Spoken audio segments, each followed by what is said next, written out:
Well, good afternoon, everybody. If you are here for the Compassion and Choices webinar, you are in the right place and you are on time. So congratulations on both of those fronts. I know that we have some folks that are trickling in still, so we'll make sure that we allow them to do so and that they have a little bit of time here as we welcome all of you to join us and be a part of tonight's really exciting event. For those of you who don't know me, my name is Matt Whitaker. I'm Compassion and Choices National Director of Integrated Programs, but for the purpose of tonight, most importantly, I'm an Oregonian. I live here in Portland, Oregon with my wife and my daughter, and I'm proud to say that I live in a state that has been such a leader in the movement around patient-directed end-of-life care. So I welcome you. I'm glad to be with you tonight as we talk about these 27 years of the Oregon Death with Dignity Act. So before we dive into what's a really exciting program, I do want to talk about some housekeeping pieces. The first being that this call is being recorded. So if you do have your camera on, we welcome that, but we want to make sure you know up front that that will be recorded so that we can share this full meeting out later on with folks. So you are being recorded in that piece. So please join in whatever way you feel comfortable. Another little piece, something that I think many of us have gotten used to over the last 18, 19 months, is that if you are on the call and you're not speaking, we do ask that you keep yourself on mute, just so that way we don't get alerted when the postman comes to the door and the dog starts barking, or the oven bell goes off saying that dinner's ready, whatever it might be. So if you would do that, we would appreciate it. And that way we can all make sure that we're hearing our speakers and all the wonderful things that they have to say. I also want to note that at the end, we are going to be taking questions. So if you have burning questions that come up throughout the time, don't worry, we're going to make sure that we give you time to ask those questions. So we will be doing those at the end. Again, I want to start by just saying thank you. We're going to take a look back tonight at the over 27 years of the Oregon Death with Dignity Act, which was the first in the nation. It's been a model for other states across the country. We're going to hear stories and discuss issues of access in Oregon. We'll look ahead towards what it means to make the law more equitable and to ensure that every Oregonian has the right and the ability to chart their own end-of-life path. And so I think it's going to be a really meaningful night for us in that way. Before we start, I do want to acknowledge our elected officials who have joined us today and to thank them for the work that they do on behalf of all Oregonians. And later in the call, I'll make sure that I thank all of them by name as they join. In addition, I want to recognize our Oregon lobbyists from Strategies 360 who are joining us here tonight. We have Meredith Shield, who is the Vice President of Government Affairs there, and Chloe Becker, who's the Senior Director of Government Affairs and Political Engagement. We're glad to have them and honored to have them on our team. We're also joined tonight by co-hosts, Representative Dexter and Representative Gomberg. We're honored that they have joined us as co-hosts of this event. By brief introduction, Representative Dexter represents House District 33 in Portland, Oregon. Representative Dexter is a pulmonary and critical care doctor who was appointed to her seat in 2020, and she currently serves as the chair of the House Committee on COVID-19 Response. Representative Gomberg was first elected to the Oregon House of Representatives in 2012, represents House District 10 on the Oregon coast, which includes Yachats, north to Tillamook along the coast, and inland as far as Sheridan and Falls City to the east. So a big area. I want to thank all of you for joining us tonight. And with that, thank you. I want to turn it over to Representative Gomberg. Well, thank you so much, Matt, and good afternoon, everyone. It is certainly my pleasure and my honor to be with you this afternoon and to introduce my dear friend, Governor Barbara Roberts. And I say it's a pleasure and an honor for two reasons in particular. One, because my large sprawling district includes the town of Sheridan, where Barbara grew up, graduated from high school, married her high school sweetheart, and I believe had one or two of her children, if I'm not mistaken. But the more important fact is that Barbara has long been a voice for Oregon, a voice of vision, of passion, of compassion, and of courage. And I always so very much look forward to hearing the ideas and thoughts and remembrances that she has to share. You know, I first met Barbara Roberts in 1980. In 1980, we were both delegates to the Democratic National Convention in New York. Well, actually, I was an alternate. Barbara was the co-chair, and in fact was selected by the delegation to be the person who reported Oregon's vote to the national media. And that was an exciting evening. But we all knew, even back then, that Barbara Roberts was something special. Barbara got her start in public advocacy and public policy, working to try and secure a better education for her special needs son. And so she would spend time at the Capitol learning the process and learning who the people were there and how to make those constructive changes. She went to the next step. She ran for the Park Rose School Board. She became a member of the Mount Hood Community College Board. And then in 1980 ran for the legislature. I will tell you that it was my great privilege to serve as her legislative assistant during that first term back in 1981. In 1982, she became the majority leader of the Oregon House. And then 2 years after that, ran for Secretary of State. Now, let me tell you, we had not elected a Democrat Secretary of State for over 100 years. But Barbara Roberts became that first Democrat in the office. And I'll mention as a quick aside that she took my soon-to-be wife, Susan, as a member of her personal staff there. So Barbara served as Secretary of State and then ran for governor in 1990 and became, in fact, the first woman governor in Oregon's history. And I think it's worth noting that there was not another woman elected governor in Oregon for 25 years after Barbara was governor. So she served as our governor from 1991 to 1995. It is a rich and storied Oregon, a piece of Oregon history. But when I look back on all of that, I think the thing that really stands out to me, in spite of all these remarkable accomplishments, is I think the story really is that it shows what a mom can do when she is committed to getting a better education for her children. And I think that's a core part of the Barbara Roberts story. Well, she finished being governor in 1995, but she wasn't done with Oregon yet. She continued to be involved. She served, I believe, on the Metro Board. She taught at the Kennedy School of Government. She wrote 2 books with a third one about to come out. One of them was about grieving. The second one about her climb up the Capitol steps. Let me say with pride that I'm mentioned on page 93 and my wife on page 123. But Barbara has another book coming out. She's also been serving for quite some time on the Compassionate Choices Oregon Advocacy Council. So it's my great pleasure to introduce her, and I look forward very much to hearing a little bit more about the history of death with dignity in Oregon and her particular role in securing those rights for all Oregonians. Thank you, Barbara.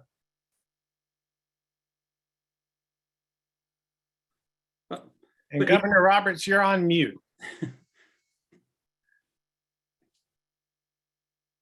Did I get it? Perfect. Okay, thank you. Thank you, Representative Gomberg. That's the official title I give to him right now, but he always does a warm and personal introduction for me, and I just keep paying him to do that. But actually, when I look back over the 30-some years that I have known Dave Gomberg, to remember back when he was the young man on my staff in the legislature all those years ago, and that was in 1981, and the number of acquaintances and work we've done on projects and issues and campaigns all those years. He is a dear friend, as is his wife, Susan, and thank you for the kind introduction. I also want to thank all of you who joined us today to take an historical trip back to the beginnings of Oregon's Death with Dignity law, to the 27 years, as Matt mentioned, of that journey since, and also to look ahead to the continued path to assure a future in Oregon for equitable end-of-life care. For me, the History of Oregon's Death with Dignity Act is more than just one unique public policy or a first in the nation law. It is a highly personal piece of my personal history. My late husband, State Senator Frank Roberts, was a Senate member, a senior Senate member in the legislature with a very impressive record of public service. 3 legislative sessions from 1989 to 1993, Frank courageously introduced Oregon's first death with dignity laws. And even as a senior member of the Senate, the first 2 sessions, he couldn't even get a hearing on the bill. It was just too controversial for people. They didn't want to deal with it. In 1993, ill with cancer, Frank returned to serve his last session, determined to get some movement on his medical aid and dying bill. And there started at that time to be a very sort of early beginning of the earliest public support for the end-of-life concept. Frank used that early support, which was happening, and used it to finally get his hearing on the death with dignity proposal. He was aided by the newly formed Oregon Right to Die Political Action Committee, and that first public hearing in 1993, and a growing citizen advocacy that was beginning to happen, resulted in an initiative ballot measure being circulated for the 1994 ballot. Senator Roberts finished the 1993 session and returned home to die. He applauded the work that was being done to collect signatures to qualify for the ballot measure for a citizen vote in 1994. He was so happy about that. Frank understood that his cancer would end his life before the public vote would be decided on the death with dignity measure. He knew that this measure was not about him, but he said often, if this measure qualifies for the ballot, Oregon voters will pass the new law. And he was so right. Frank died at the governor's residence on October 31st, 1993. In 1994, I endorsed the new ballot measure as Oregon's governor, and I was very proud and excited to be able to do that. And just as Frank had predicted, the Measure 16 initiative passed on the November 8, 1994 ballot, with Oregonians giving it a 51% vote. Then, I don't know how to explain this, I'll just say it. Then the Oregon legislature, believing that our citizens made a mistake, put the measure to repeal the new law on the 1997 ballot. After a very bitter campaign, the voters of Oregon once again had their say. The repeal measure failed by over 60%. From the 1994 passage to the next several years, Oregon's unique law traveled a path through the courts, all the way through Oregon's justice system, up to the US Supreme Court. Each legal case ended by reaffirming the Oregon Death with Dignity Act each time. And after the success in the Supreme Court decision in 2006 in Oregon versus Gonzalez, the serious work began in our state government to put in place the administrative records and the rules for the actual use of this historic new law. The law was very clear. The patient must be a terminally ill adult with a doctor declaring that the patient had 6 months or less to live. The patient must be mentally capable and be able to self-administer the medication that would end their life. Early leadership came from advocates like Barbara Coomsley and George Amy. They were out there working every day with more and more, a larger and larger group of supporters. Oregon supporters knew that our state stood as a national role model, and that was critical. Oregon must adhere to both the letter and the spirit of the new law. Death with dignity became a reality in Oregon.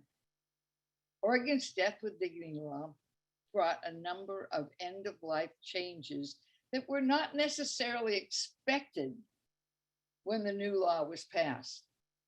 First of all, the use of hospice for terminally ill Oregonians increased notably. High-quality hospice care was soon available in every Oregon county. Today, Oregon has one of the highest hospice uses in the United States. More citizens in Oregon die at home than die in hospitals, or at least that was the case before COVID.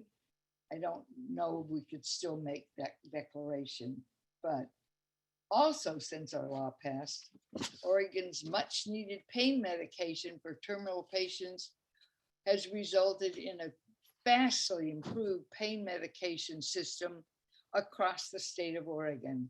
The improved pain management is more realistic and, importantly, more caring. Even our Oregon medical schools have improved and expanded end-of-life training for doctors who may soon be caring for terminal patients. However, end-of-life education went far beyond our medical schools' curriculums. As a result of two statewide ballot measures on death with dignity in the 1990s, Oregon voters became the best informed Americans in any of the 50 states on the subjects of dying, pain medication, advanced directives, and hospice care. Dying was no longer a taboo subject. It was discussed over dinner, in bowling alleys, at hair salons, in barbershops, in classrooms, and churches. Our families had opened those discussions, and they couldn't put the toothpaste back in the tube. Across Oregon, lawyers were suddenly drafting more wills, more medical directives, recording more powers of attorney. Soon, highly informed patients, both young and old, were asking their physicians to explain what that physician's attitudes and positions were on Oregon's aid with dying, and how that doctor felt about pain management and about do not resuscitate orders. Citizens' new knowledge on end-of-life matters raised questions that required answers from their doctors. And Oregon's better informed citizens often resulted in doctors who were more inclined to present terminal patients with a full and accurate prognosis.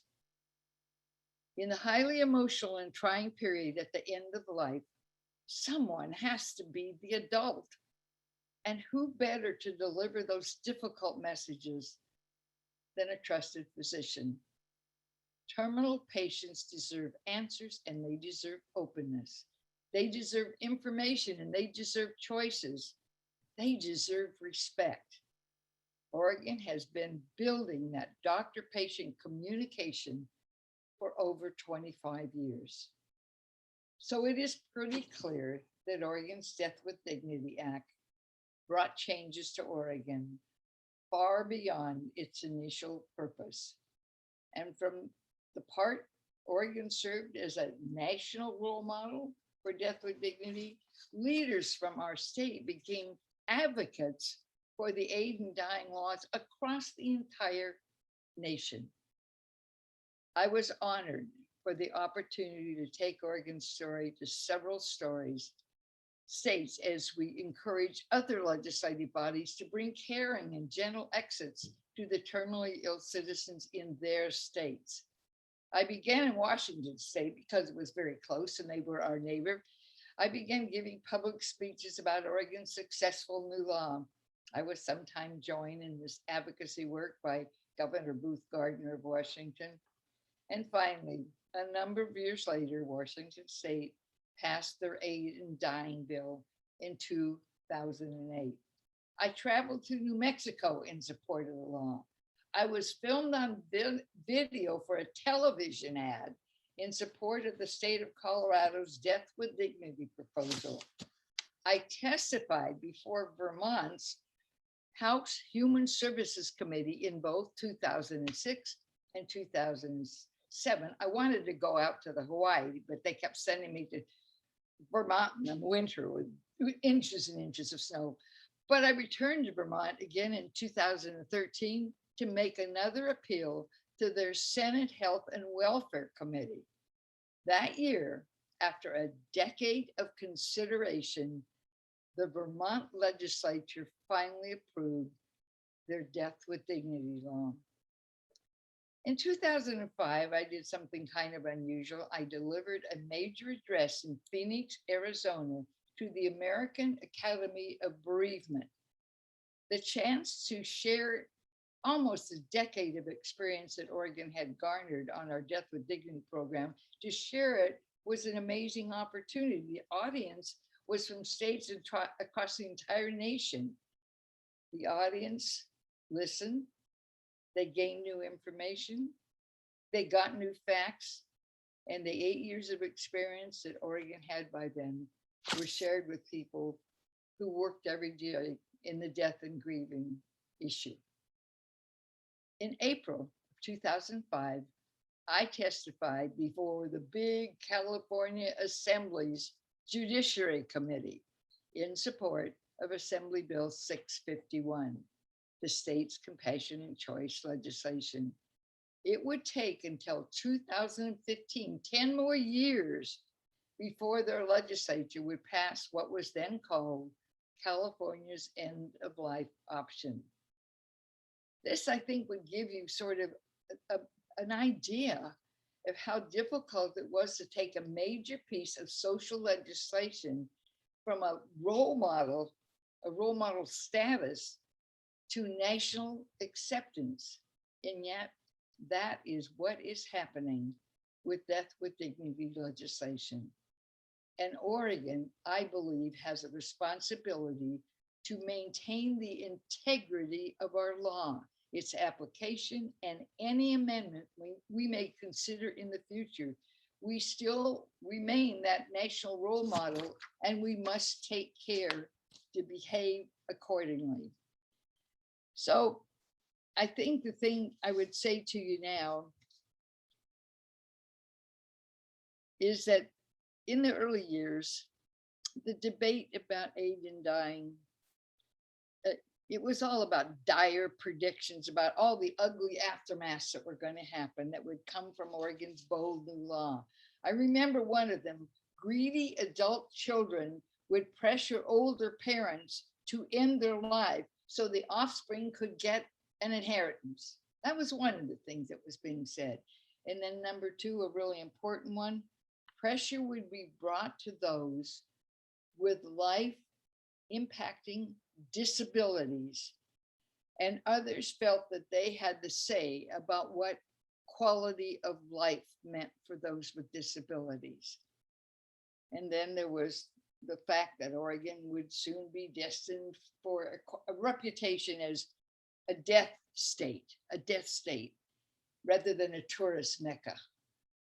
Legislative hearing after legislative hearing, every letter to the editor column, every legislative hearing, it didn't matter what it was. We heard those same kinds of issues, ugly issues, and inaccurate issues told over and over. But time and facts would become the antidote to the ugly predictions. Since the Oregon law took effect following the 1997 election, a total of 2,895 terminally ill citizens have received prescriptions under the Death with Dignity law. Only 66% of those patients actually died following the use of the lethal medication. Last year, for example, very close, just last year, in 2020, The pattern continued. 370 patients got the prescriptions, 370, 223 died using the medication to aid in dying. That's 60%. The lesson seems very clear.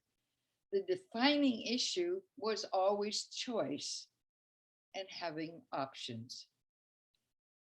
At the end of one's life, to have some sense of self-control, some self-determination, it is so vital, it is so important.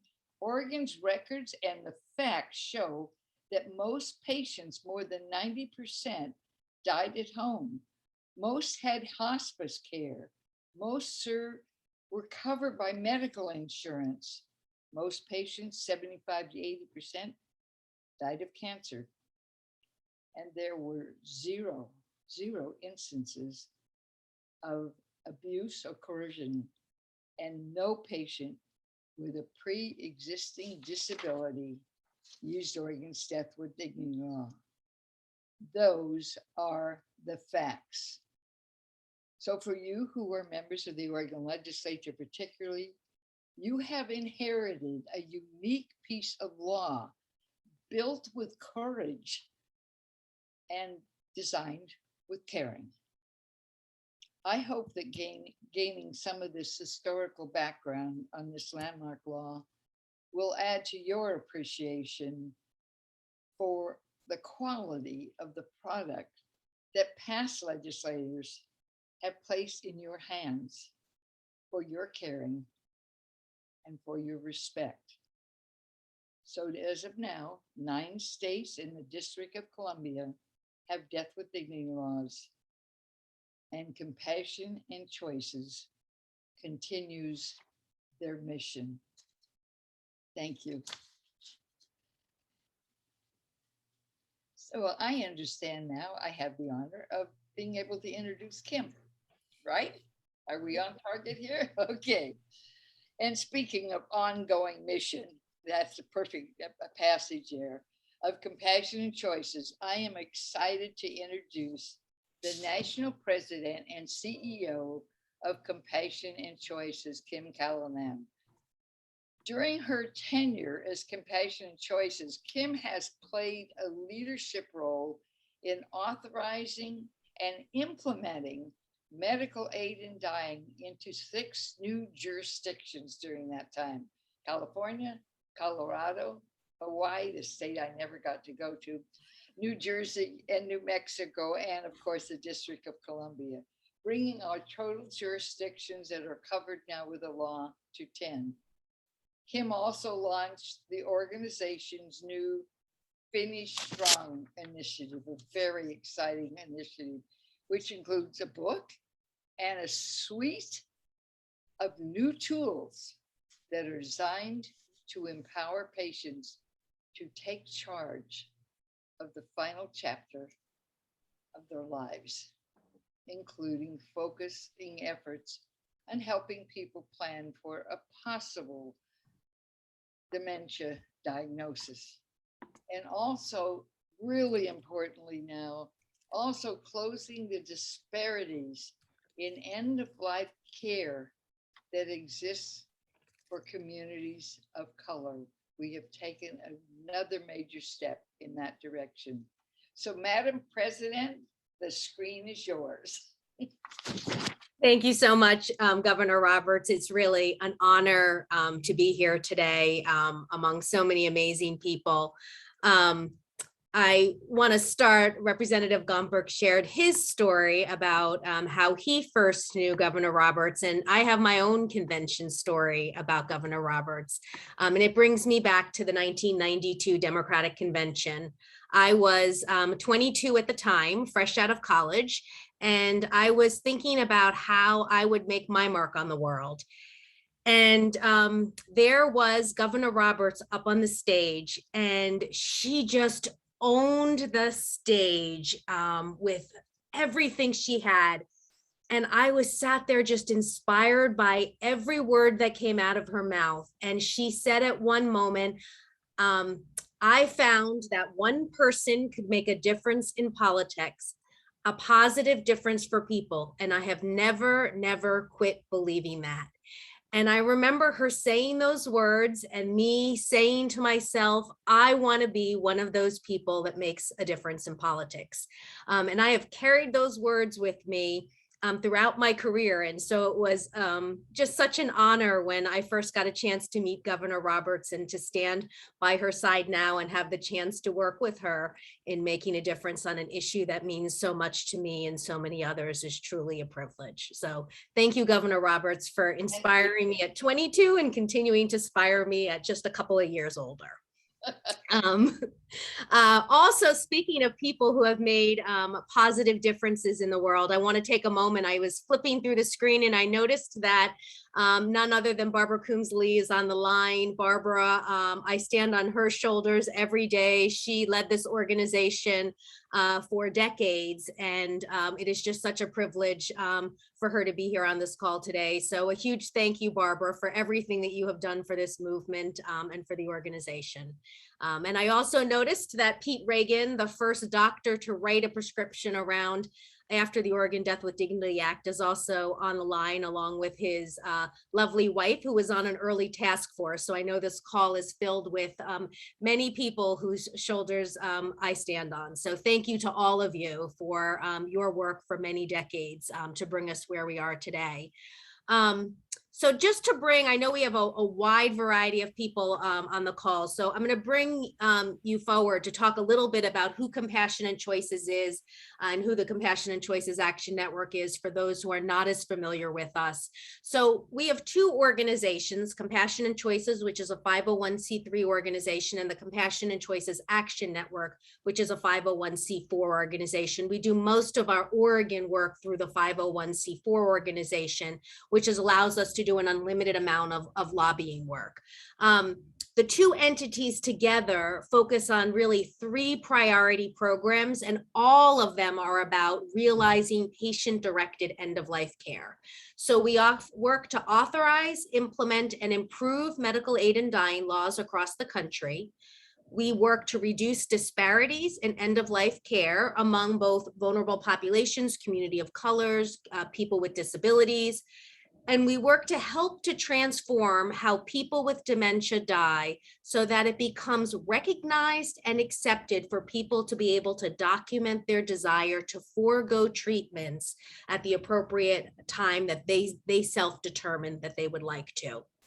Our ultimate goal with all of this is to help people finish strong. And Governor Roberts mentioned the Finish Strong initiative. It was actually Barbara Coombs-Lee's book that is a signature to that initiative. And that's really what our ultimate goal is to help create systems and policies that allow each individual person to chart their own end-of-life journey. And we focus on these programs because we believe they are the game changers that will result in the biggest difference in this movement. Now I'm going to take you back a little bit and talk just to kind of recap a little bit about what Governor Roberts said in terms of medical aid and dying. This program specifically is for an adult who is 18 years or older. The person must be terminally ill with a prognosis of 6 months or less to live. They must be mentally capable of making their own healthcare decision. They must be acting entirely voluntarily and able to self-ingest the medication. And those are the core safeguards that were put in place way back in the beginning when Governor Roberts talks about making sure that you're safeguarding the law. These are the kinds of things that she's referring to. Now, in addition to those safeguards, there were also quite a number of regulatory roadblocks. There's about a 13-step process, and I'm not going to go into each and every step of the process, but what was important at the time was this was a first in the nation law. No other state had ever done anything like this, and it was absolutely essential that we made sure that vulnerable populations were protected.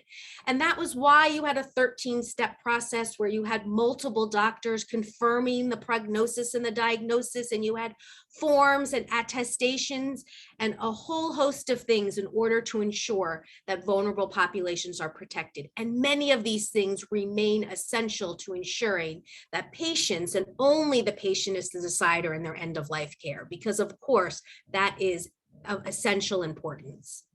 As Governor Roberts mentioned, we have made quite a bit of progress. Back when Oregon first implemented this in 1994, very few people wanted to talk about death. It was a taboo topic.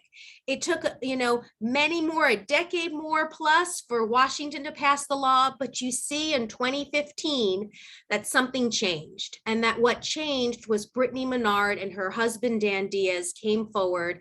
They partnered with Compassion and Choices and shared her story. She was a beautiful 29-year-old woman who lived in California, who had unfortunately had terminal brain cancer, and California did not have a Death with Dignity Act. So she moved from California to Oregon in order to access your law.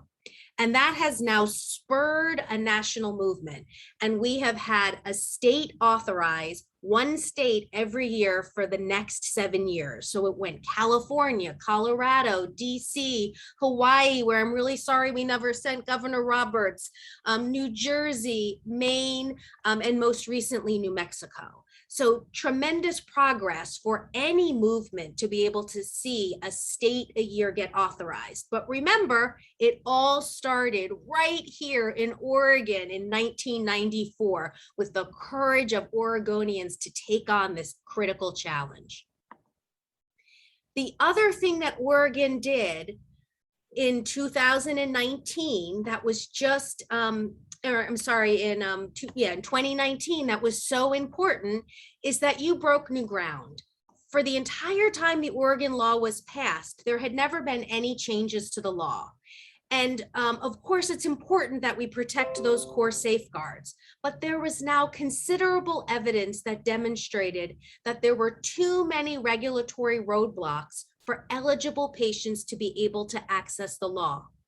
And so one of the things that the Oregon legislatures did, perhaps some of you on this call today, and thank you for those who voted in support of this, you passed a waiver to the waiting period. One of those provisions that's in the law was that after the person went through the 12 steps of the process, they had a 13 one that they had to go through, and that was to wait 15 more days before they could get their prescription.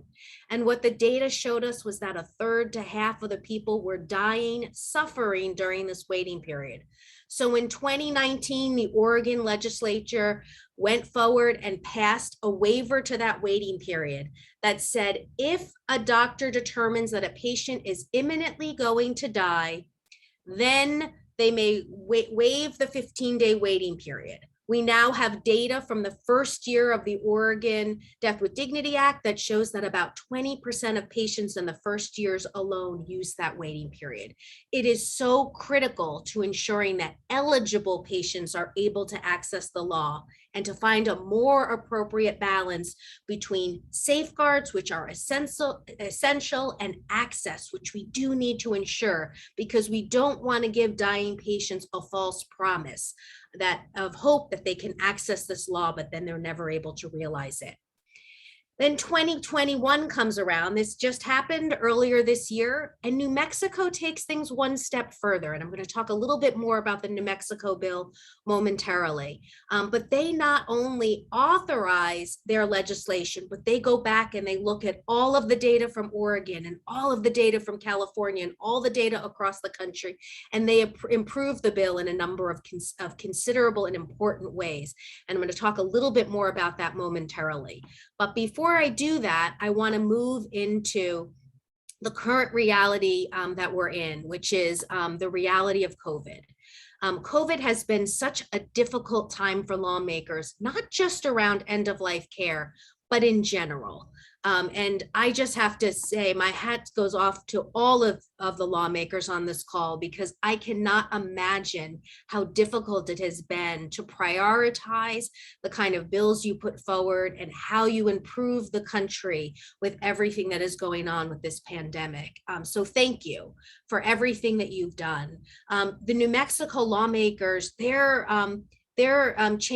passing this bill during COVID really demonstrates something that we saw during this movement, during this time period, which is that the pandemic served as a wake-up call for so many people.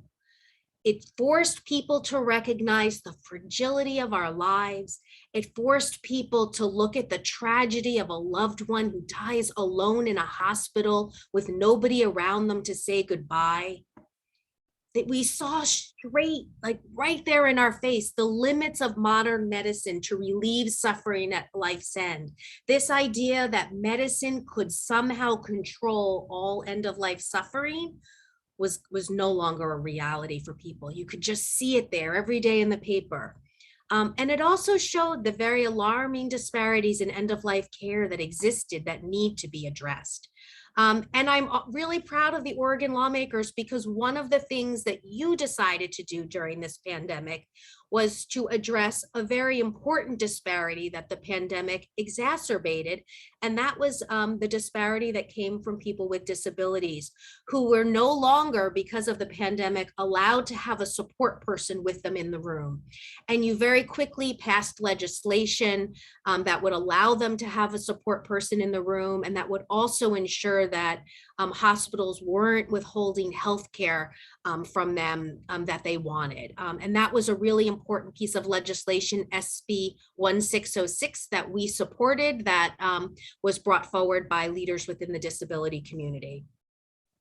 At the same time, we saw the need to address the disparities in end of life care that existed for people with disabilities. We also saw the reality that one of the first states in the nation to pass this law, Oregon, passed the law long before e-prescribing was a reality. And so one of the other things that took place during the pandemic was there was a recognition that we needed to bring Oregon's law in line with the current times. And fortunately, the Oregon Board of Pharmacy issued a clarification that allowed e-prescribing to take place during the pandemic.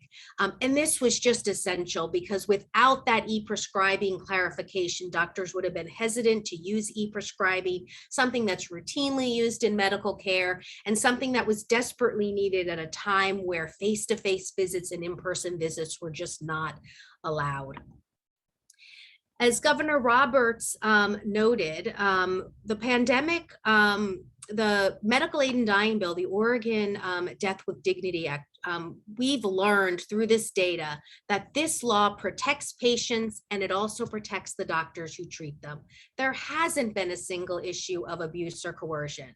We have also learned that end-of-life care has improved overall. So it's not just about the small number of people who choose to use this law, it's about the positive impact patients having the ability to have a voice and a choice in end-of-life care has across end-of-life care.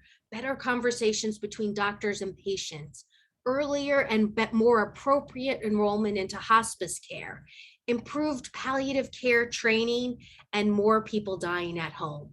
These are the kinds of benefits we've seen as a result of the Oregon Death with Dignity law being passed. We have also seen very clear data on who has used the law. We know it's generally speaking people who are 65 plus. The cause of death was cancer. People were on hospice care, and the vast majority were dying at home. We've also unfortunately seen that there is a disparity in the people who are using medical aid in dying. So unfortunately, the access challenges that we've seen are likely causing access for populations who want it, but who may not have the same ability to be able to access the law. And that's something that we should address. So you see over the years with all of the data, this is what it shows us. It showed us that we have a couple of core challenges. The biggest challenge is that there are too few providers. It's difficult for patients to find a provider. And one of the reasons it's difficult is because the law allows, as it should, providers to be able to opt out of their care. It also allows healthcare systems to be able to opt all of their providers out of care. And so this really results in a limit in the number of providers that are available. So one of the things that we've seen now is some of the other states are looking at one of the ways to improve upon the law is to ensure that you expand the definition of who a provider is. Since the Oregon law was passed decades ago, you have seen the growth in APRNs and the growth in physician's assistants and those practices being a general part of care. And the medical aid in dying laws in states are starting to follow that. And that was one of the improvements we saw in the New Mexico law. There's also difficulty finding a healthcare provider when referred. Some states have expanded the definition of the mental health providers so that it includes social workers, psychologists, a broader set of mental health providers. And the waiting period, as Oregon has already made one change to the waiting period and giving physicians the ability to waive it. But I would say having a dying person, a person who's terminally ill, having to suffer through 15 days of waiting, even if they are not at the end, that's 15 days of suffering. One of the things that other states are starting to look at is reducing or eliminating the waiting period. New Mexico's waiting period has now been dropped down to 48 hours. Other states have taken the waiting period out altogether. No one has passed it that way yet, but that's something that I would encourage the Oregon lawmakers to consider. So if you look real quickly at the difference between the Oregon and the New Mexico bill, what's important is the core safeguards are all intact. You know, the eligibility criteria that make sure that this bill, this legislation is going to protect vulnerable populations, those things remain the same between Oregon and New Mexico. What's different in the New Mexico legislation is it's expanded the definition of providers to allow a far greater number of people. It's reduced the waiting period while also having the physician's waiver. So those are really important updates to the medical aid in dying bill. We've also seen this past legislative session, Oregon be a leader in another way. And I talked earlier about the challenges of doctors being able to opt out and the impact that that has on one's ability to access medical aid in dying. It actually impacts things far more than that. It impacts your ability to access palliative sedation at the end of life, to have the withdrawal of treatment, and it all comes out of ethical and religious directives that are a part of religious healthcare systems, and in particular Catholic healthcare systems. And in a state like Oregon that has such a large number of Catholic healthcare systems, it can really serve as a barrier to patients being able to get equal access to end-of-life care. So this past legislative session, Oregon took a really important step. We worked with the Equal Access to Care Coalition. Rep. Salinas was the leader of this effort in the legislature, and you passed an act called HB 2362, which is the Equal Access to Care Act. And that is a really important piece of legislation that's going to ensure that before mergers and acquisitions take place, that they're evaluated to determine the impact that it's going to have on the kind of care that people receive. So that's an important step forward for Oregon, and I thank the lawmakers who voted in support of that. I tried to go through the data and the evidence quickly, but we have 25 years out there. So I encourage you, if you want more information, we have a wonderful book called Medical Aid in Dying, a Policy to Improve Care and Expand Options at Life's End that is very detailed. We're in the process of updating it with new data from this legislative session, but we have last year's legislative session done and on our website, and we also would be more than happy to share a copy with you of that. And with that, I would just like to be sure I introduce my colleague, Elizabeth Armijo. She is our National Director of Advocacy and oversees our efforts here in Oregon. I have her contact information up on the screen. So if you have any questions or need additional information, I encourage you to reach out to Elizabeth. And with that, it is with delight that I introduce to you our next speaker, Margot Salisbury. Margot worked in women's healthcare as a nurse practitioner for 37 years for the Multnomah County Health Department. After retirement, we were pleased to see her come work at Compassionate Choices as a volunteer for our end-of-life consultation program. And we are excited that she continues to do that very important bedside work, working with one of our partners, the End of Life Choices Oregon. So with that, I turn things over to Margot.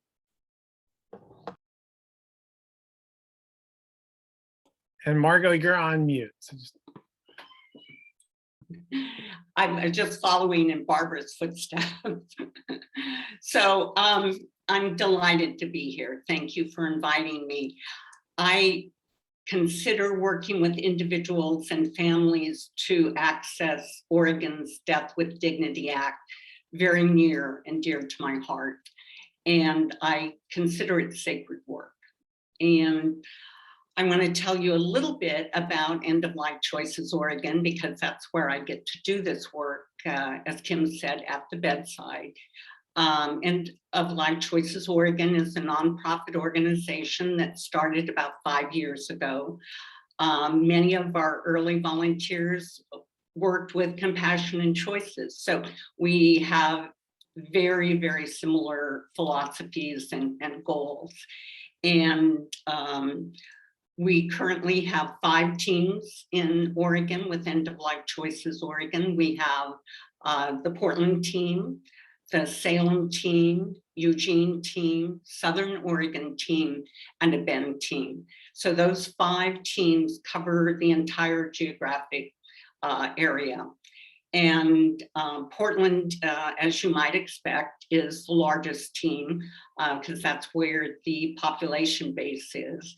And we carry about 40% of the End of Life Choices caseload for the state.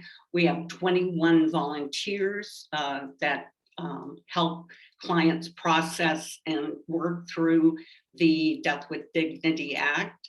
And we are currently averaging about 15 new cases every month. And so we have a large caseload of folks that want to know more about the work, the law. They want to know more about how to access the law. And I would reiterate what Kim said. Thank you very much to the legislators who helped pass the expedited option. That was a major, major step forward. I have clients who, for whatever reason, kind of come on to wanting to use the law at the very end of their life. And to be able to expedite it and get medications into their hands within a couple of days is wonderful. They are so grateful. They are so just very thankful. So I want to thank you very much for that legislation. I also want to say that a big barrier to care is finding a provider who will prescribe. And particularly the coast and east of the Willamette Valley, there are very, very few providers in those areas. And it's hard to get access for clients. As a retired nurse practitioner, I wholeheartedly endorse having nurse practitioners and physician assistants being able to prescribe in Oregon. And in fact, before I started this volunteer work as a nurse practitioner, I thought, how come we're not out there prescribing? We've got a DEA license. We can prescribe those medicines. We know our patients. We've had a long relationship with them, just like physicians. So I'm very encouraged to see that on the table. The other thing I'd like to share with you is a couple of stories, because I'm a storyteller and I love sharing my stories. I share my stories with practically anyone who will listen, my friends and my family. And I think the more we talk about medical aid and dying being an option at the end of life, the more we mainstream it. And I would like to see all healthcare systems routinely offer this to anyone who's facing the end of their life. So I'd like to share two cases that are quite different. Paul is a retired lawyer. He was dying of lung cancer, and he lived in a beautiful condominium in the Pearl. And he had recently, like the day before, had a very significant change in his ability to swallow. And so, as we saw earlier, it has to be self-administered. And so the client has to be able to take the medication and either swallow it or take it up through a straw and ingest it themselves. And so with his ability, losing his ability to swallow, that was going to become a real problem for Paul. So we got involved with his prescribing physician. We talked about using the expedited rule, and we had medications in Paul's hand that next day. And he didn't have any family in the area and didn't want his friends to be there. So there was only the two volunteers, the two End of Life Choices volunteers, and which is pretty unusual. Usually there's family and more people than just the client. So we mixed the meds. Paul wanted to die in bed. He swallowed his meds. He fell asleep very peacefully. And the other volunteer and I sat on the bed and took his hand, and we were present for him, and he did not die alone. And that was one of the most touching deaths I had, and it's the only death where I cried, because it just was such an honor to be there with Paul. My next client, Mary, was an amazing woman. She was a retired beautician. She was dying of breast cancer. She lived in a very modest little apartment in Northeast Portland. I arrived and knocked on the door, and her two adult grandchildren came to the door, welcomed me in. And so it was Mary, her two grandchildren, and her best friend, Carol. She wanted to die in her recliner. So she got all cozy and was in her recliner. She took her meds and fell asleep. And Carol and her grandchildren sat on the floor around the recliner, and Carol took off her shoes and started massaging her foot. I found that touch and murmuring words are extremely comfortable. You can almost see a client let go and relax. So that human connection is very important. So she took off the shoes, she's rubbing her foot, and the granddaughter goes, "Oh, Nana's toenails aren't painted and her fingernails aren't painted. She would hate to go to the mortuary and not have a recent pedicure and a manicure." So they went and got the big box of nail polish, and they sat on the floor, and Carol painted her toenail, and the grandson held Nana's hand up, and her granddaughter painted the fingernails. They decided on cobalt blue for the toes and pale blue for the fingernail. And they were so proud of themselves, and it was such a loving thing to touch her and be present with her as she was dying. She was unconscious, and they relaxed her hands on her lap, and she died.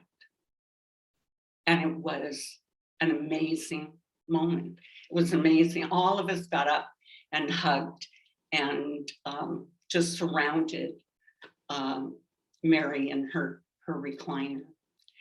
So I want to thank you for this opportunity to share my stories, because I think stories actually change people's opinions. And they're one of the most powerful things we have to share with each other. Thank you, Margot. You're welcome. so much for the stories. Yeah. And for the reminder that, earlier we heard Governor Roberts talk about the number of people who have used this law since it was passed, and that every one of those people has a story, Mhm. and every one of them has people who loved them.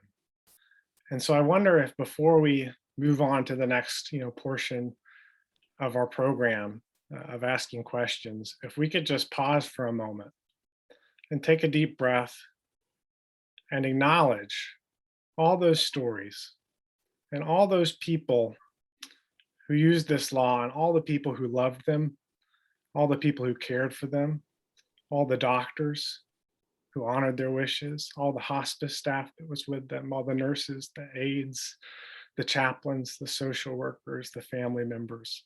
Let's just pause for a second and hold those people in our hearts.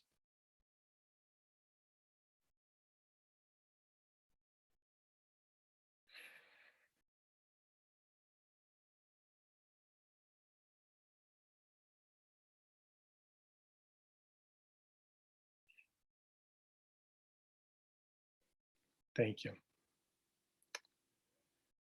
Something as this conversation has happened that I keep saying to myself is it's good to live in Oregon.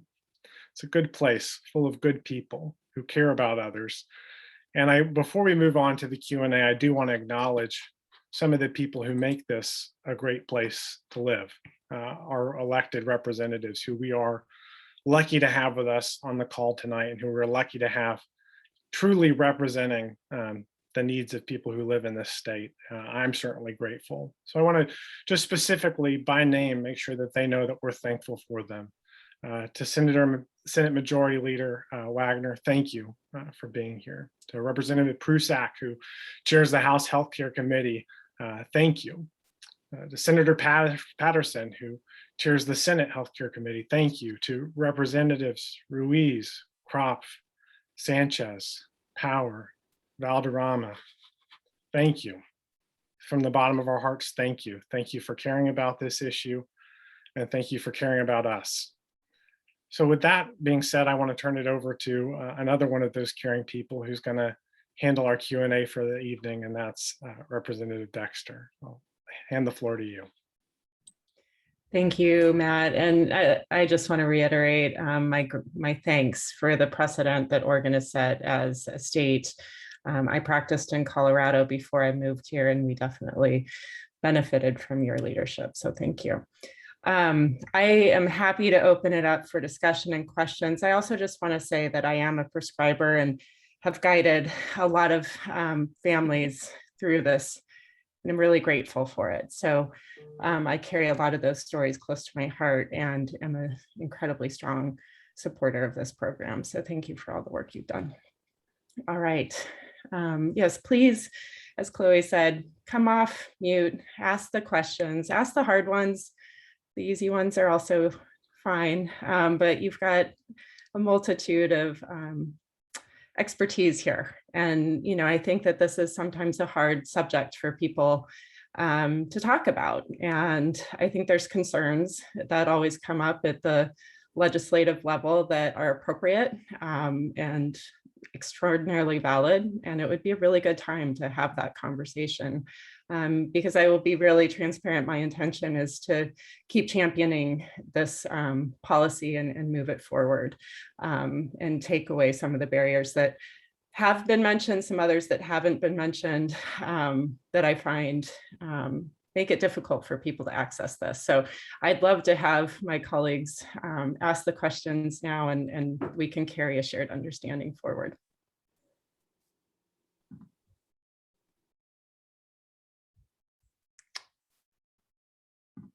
One. I'm Frank Moss, retired Episcopal priest. We used to live in Portland, and my wife and I were volunteers. My wife, I think, has sat with about 90 people who have used the law. And I was just wondering whether or not one of the things that the people that we represented complained about the most was the 2-week wait, 15-day waiting period. Is there any chance that Oregon will change that?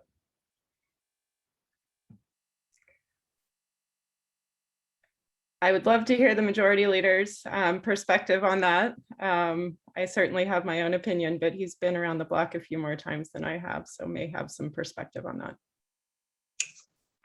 I don't know to the degree that I can answer right now. I think it's sort of a member by member assessment of where we are in the legislature. I mean, everything related to a legislative agenda, I might, not to punt on it, but you know, you've got an incredible group of Strategies 360 here who actually engages with legislators specifically on this topic. So this is where I get to learn a little bit. So maybe they can inform us about where they think the landscape is politically. You've got my vote. Thank you. That's great to hear, Senator. And I think, the point of this call is really helping to make sure that everyone has a great understanding of the history of all of this. And I think, we're engaging and making sure everyone has that understanding and background to see what we can do.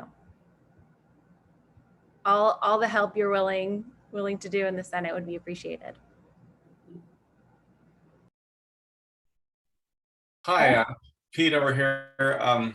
Just wanted to mention another organization which a number of you are already familiar with that's formed recently, and that's the American Clinicians Academy on Medical Aid in Dying. It was formed in California. But back in the old days, one of the things that was really missing in this practice was any kind of literature. I mean, if you're a doc and you don't know what the newest best medicine is to prescribe for somebody for some illness, you call the pharmacist, they look it up and they tell you the answer.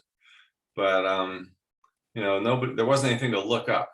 So now there is an academy, and this is a recognized medical specialty, and there is getting to be some literature so that people can actually look things up and figure out what the right thing to do is. And this is a wonderful advance. I would second that. I also would add on to that we have seen shortages of the medications that we would normally prescribe. And that is something that we also can deal with more at the federal level, but it is definitely something that is of concern. There are benefits to the medications that we usually use, and making sure that they're available in all parts of the state is really important.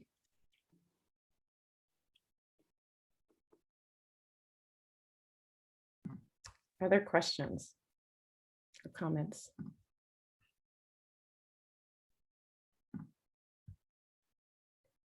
Kim, do you have thoughts about next steps or areas that you would like us to focus the conversation? In terms of Oregon and the legislature, I have always seen Oregon as being a leader in this movement. And while, you can never make a prediction on what's going to happen among a group of lawmakers, I just would hope, as other states like California, New Mexico, Washington have all looked at reducing the waiting period. We've passed it successfully in New Mexico. California, we've gotten it through all but one chamber. And in Washington, we got through all but one chamber. I would hope and that Oregon would be interested in making a change like that one, which I do think is just so critical. So our intention is certainly to work in partnership with the Oregon lawmakers to see a change like that take place. I would also be curious in exploring nurse practitioners, physicians assistants. That would really open up the door for providers so much. So that's another one that I just think is so important in order to ensure that more people are able to access this law. I might add, Kim, that many of our rural areas that are don't have a lot of medical personnel, there are nurse practitioners and PAs in those areas. So that alone would help. Yeah. At the national level, the American Nurses Association issued about 2 years ago a really incredible statement in support of medical aid in dying. Of course, giving all nurses the ability to opt out, but talking about the role of nurses to provide that bedside support and to respect the patient's voice. And it was such a meaningful, thoughtful policy around respecting and honoring the patient. And it just, I think, really speaks to the potential of what could happen with this practice if APRNs are allowed to participate in the same way that physicians are. Mhm. Yeah, I just want to share that a colleague of mine whose father-in-law both are physicians, the daughter and my colleague lives in Tillamook County, so Rep. Gomberg's area, and really had a hard time accessing, these are savvy people and getting the follow-up. And it was during COVID and having those barriers with a lack of clinicians in the area, as well as the lack of ability to pick up the medications because of shortages. And so there were many barriers. And so they, of course, knew I was in the legislature and was like, dude, you got to fix this. So that was clearly well informed, because in Portland, we don't have the same barriers to being able to get this to our patients. So that was an important perspective for me to hear. I also want to acknowledge that the acute change in swallowing, Margot, that you spoke of, Right. That's a common issue. I take care of ALS patients, and that, it can be an abrupt change, or someone who has a stroke, who has another issue. At the end of life, things kind of start snowballing, as some of us know. So, Margot, what are the other barriers that you see, just in the application, or anybody that you would want us to think about as far as future legislation? I really think that minority populations are really underserved. African Americans, Native Americans, Asian populations. It's changing a little bit, but it's still predominantly a European American, white American clients, and which kind of reflects the demographics of Oregon also. But that population, I think, also to get faith-based groups involved, not necessarily the Catholic Church, because we'll never change them, but there are many African American churches and the Unitarian Church to get a broader base of support. I would see that as being important. I wonder also about traditional health workers. I know that we're talking about prescribing, but having the support of, non-Western medicine clinicians sometimes might open up understanding with others. So that's an area that I would be interested. Terry, I'm sorry, was it Terry? Yeah, thank you. Please go ahead. Yes. 5 years ago, my husband took his life with the help of Kaiser Permanente and with the death dignity law. With my family history, my expectation is that my body is going to last a lot longer than my brain is going to last. And I'm wondering what is being done to maybe enlarge the law to give a way for a person who has either Alzheimer's or extreme dementia, a way to work into this process. So Terry, I can answer that question, which is that I don't know that it's the law that that the appropriate response to dementia is the expansion of this law.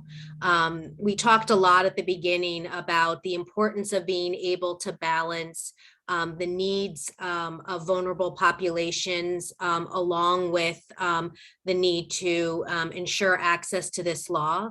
And the ethical challenges that open up when you're talking about proactively euthanizing a person who is not mentally capable in a country that does not have universal health care, that doesn't have access to nursing homes.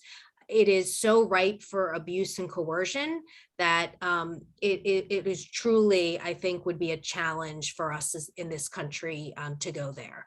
However, we do have a program because what happens right now within medicine is that there is not a shift where the goal of care shifts with a person with dementia. It continues to be the extension of life for the vast majority of people. The reality is that you do have the option to be able to forego treatment, but very, very few people take advantage of that as an option. And you can cut years and years and years of time off of somebody's life. The vast majority of people who are in a state of advanced dementia have something else that is wrong, because we are using medicine to keep people alive for far longer than they would normally die. So we have a dementia values and priorities tool. I would encourage you to log on to our website to fill out that tool. It allows you to document the point at which you would want to forego treatments. And what we do want to see happen is there become a greater acceptance of the concept that you can forego treatment, so it doesn't feel like such an either or. So that may require the legislature to pass a different piece of legislation that's about giving providers immunities around doing that, or not force feeding somebody. So it could be that legislation is required, but I personally do not imagine us expanding medical aid in dying legislation to support people with dementia. Thank you. Yeah, that's a definite area of challenge for a lot of us who are practicing. So I think we have time for one more question, and somebody sent me one for Governor Roberts, who I think it's very appropriate to close out with our leader of extraordinary influence here. So Governor Roberts, what have been some of your lessons learned from your experience getting the Death with Dignity Act passed in Oregon that could inform us as we all try to move forward? Well, I think the one thing I would say right to begin with, we start with a handicap in the sense that there's so many people who see so much evil potential in this kind of a step, because it's just not mentally where most of us have grown up to think about the end of life. But that said, every time there's an opportunity like this one you've done today, every time you hear a speaker, every time you go, whether it's a Rotary or Kiwanis or the League of Women Voters, whoever it is, those podiums are so important because you get to tell the story. And as Marge said, the storytelling matters. And I think we clearly in Oregon have demonstrated that so much of the negative was just non-factual. And the biggest one was the whole issue about people with disabilities, that this was going to be some kind of a slippery slope, and we would be exterminating people who had disabilities.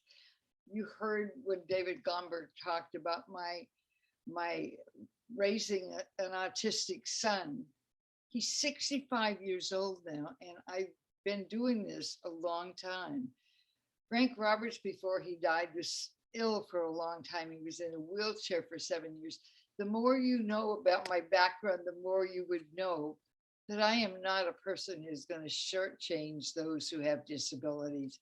I'm not going to take advantage of them. I'm not going to do anything that is harmful to the disabilities community and its people. So I think we have to make that clear over and over and over, because every time it comes up in a state, that is always one of the first negatives we deal with. And so I think that what I've learned is listening matters, the facts matter, and sharing the stories matter. They just all matter so much. And I am so proud of what Oregon has done and continues to do. And I think we always have to handle with care this precious law we have to make sure it stays safe and fair and constant and caring. And it is an incredible asset in the states that have followed us. I see that asset when I talk to people from those states all the time. And I just had someone here from Colorado visiting last week, and she said, I still have a copy of your video you made in support of Colorado's law many years ago. So, you know, for some, it may have happened like that Kim was saying you were saying it about being in a political convention, but for most of us, this kind of learning comes from being in a setting where people are willing to share.